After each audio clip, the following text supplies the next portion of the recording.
Please, Traore. Mr. Traore. Comrade, President Vladimir Putin. Comrade, President, African Head of State. Comrade, Head of Delegation. Hello. It is an honor for me this morning to speak here and to pass on the fraternal greetings from the people of the country of honest men. This is also the place for me. First of all, I want to give thanks to God Almighty, who has allowed us to gather here this morning in good health to talk about the future and the well-being of our peoples. I want to apologize to the elders I might offend with my upcoming words. African identity demands the rights of birth. I must apologize. Comrades, I have a few questions from my generation. No one is a question we ask, but we have no answers. And it turns out that here we can air our dirty laundry because we feel like family. We feel like family in the sense that Russia is also a family for Africa. It's a family because we share the same history. Russia made enormous sacrifices to free the world from Nazism during World War II. The African peoples, our grandfathers, were also forcibly deported to help Europe get rid of Nazism. We share the same history in the sense that we are the forgotten peoples of the world. Whether in history books, documentaries, or films, we tend to overlook the significant role that Russia and Africa played. Right now, we are here to talk about the future of our peoples,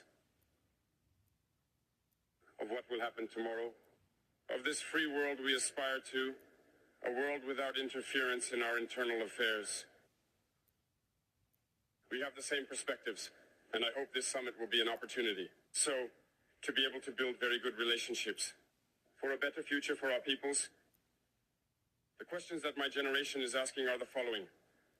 If I can sum it up, it's not understanding how Africa, with so many riches beneath our soil, with a generous nature, of water, with abundant sunshine, Africa is today the poorest continent. Africa is a hungry continent. And how is it that our heads of state are traveling the world begging? Here are some questions we are asking ourselves and for which we still have no answers. We have the opportunity to weave new relationships. And I hope that these relationships can be the best to provide a better future for our people. My generation also asked me to say that because of this poverty, they are forced to cross the ocean to try to reach Europe. They are dying in the ocean. But soon, they won't go across because they will come in front of our palaces to seek their daily bread.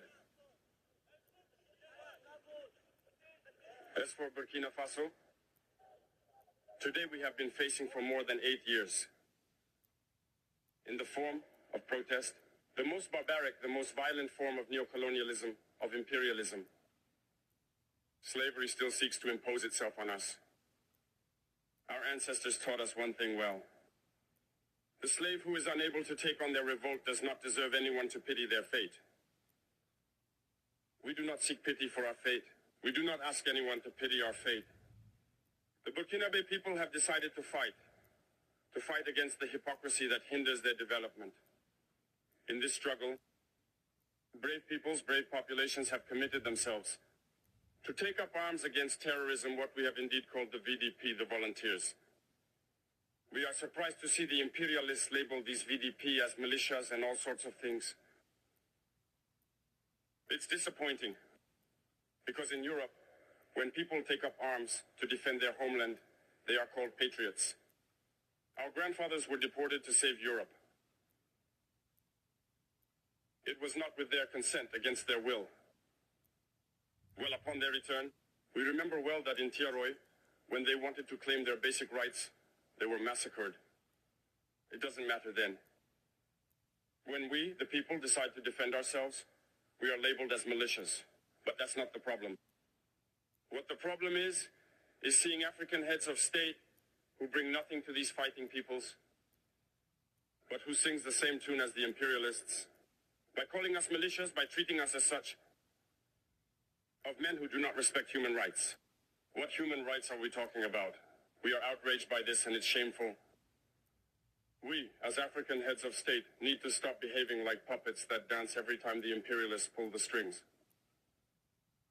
Yesterday, President Vladimir Putin announced the shipment of grains to Africa.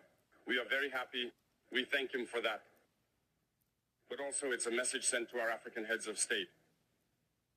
Because at the next forum, we won't have to come here without having ensured, for those who are not familiar with the war, the food self-sufficiency of our peoples, we need to learn from the experiences of those who have already achieved this in Africa, to build good relationships here, and to forge better ties with the Russian Federation in order to meet the needs of our populations. I won't take too long. The time is limited and very short. We are forced to stop at some point, but I would like to conclude by saying that we must pay tribute to our peoples who are fighting. Glory to our peoples, dignity to our peoples, victory to our peoples. The homeland or death will conquer us. Thank you, comrades.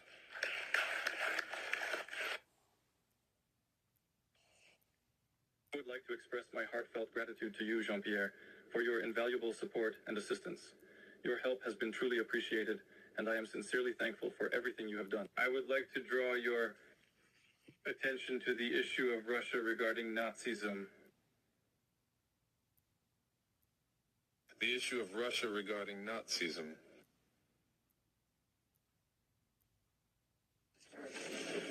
In the interests of the whole world to free people, Nazism, the struggle against apartheid and colonialism is not fought solely in the interests of Africa.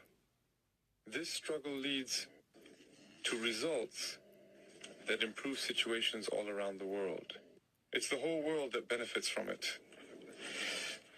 In this sense, I agree with Mr. Touré. It reminds us of what happened during the Soviet era. The struggle that the Soviet Union and Russia brought is part of the struggle of all peoples for freedom. Now I give the floor to the transition president of Burkina Faso, Ibrahim Traoré. Please, Traoré. Mr. Traoré. Comrade, President Vladimir Putin. Comrade, President, African head of state. Comrade, head of delegation. Hello.